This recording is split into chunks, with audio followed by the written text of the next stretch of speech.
kukiona vizuri na tunaendelea kuenjoy. Mwenyekiti, Asalamu alaykum. Wa alaykum salam. Vipi hali yako mzee? Tunamshukuru Mungu. Umesalimika? Kabisa. Mbona umepotea sana? Nipo.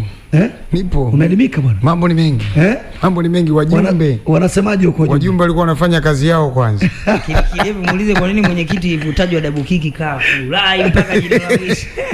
Double kick ndio kinywaji cha vijana. Kabisa. Ndio kinywaji cha vijana. Na kama unavyojua katika maeneo haya ya vijana katika kuchagua burudani wanayoitaka, wanaona hivyo ni rahisi kubeba. Wanabeba na take away. Sasa mwenyekiti, ndio Watanzania wanakusikia, ndio wanakutazama, jitambulishe vizuri kabisa. Mimi nataka nimtambulishe bwana. Unataka kumtambulisha? Mimi namtambulisha. Basi naomba mtambulishe kwa heshima. Huyu bwana anaitwa mwenyekiti Idrisa Abdrahman Petro. So Petro. Sasa mbona unataja kwa kusuasua? Wewe una haraka gani? Ndio mimi nikataka kwamba voice yake isikike. Ngoja kidevu kwa heshima. Ndio. Kwa heshima tunamtambulisha. Sawa, mtambulishe vizuri. Anaitwa Idrisa Abdrahman Petro. Anza vizuri. Idrisa Abdrahman Petro. Kuna neno hujalianza hapo mwanzo Kaju. Jamani mwenyekiti.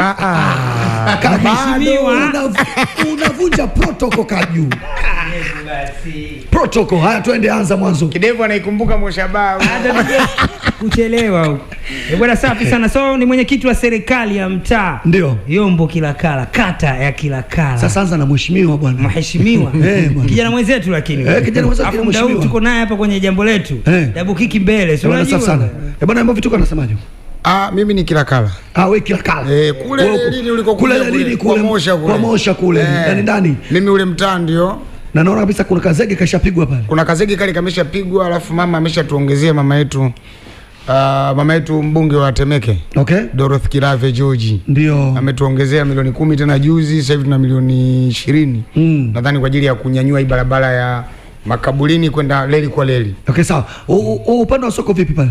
Soko pale linaendelea. Ndio. Lipo lile ni soko la kata ambalo linaendelea kufanya huduma zake na wananchi wanapata huduma. Na sasa hivi ni miaka mingapi sasa? Ya mwenyekiti. Mimi ni mwenyekiti ambaye nimeingia tarehe 27 mwaka huu ambao uchaguzi uliisha. Mimi ndo nimeingia. Ndo awamu yako ya kwanza. Awamu yangu ya kwanza, lakini katika ofisi ya serikali ya mtaa nilikuwa mjumbe wa serikali. Bwana pigeni makofi mengi sana. Mwenyekiti Idrisa wewe.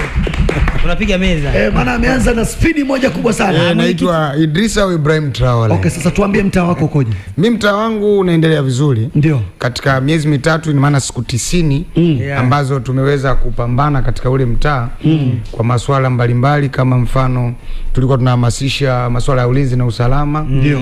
Lakini tulifika pahala kuhamasisha wananchi wafanye ulinzi haitoshi.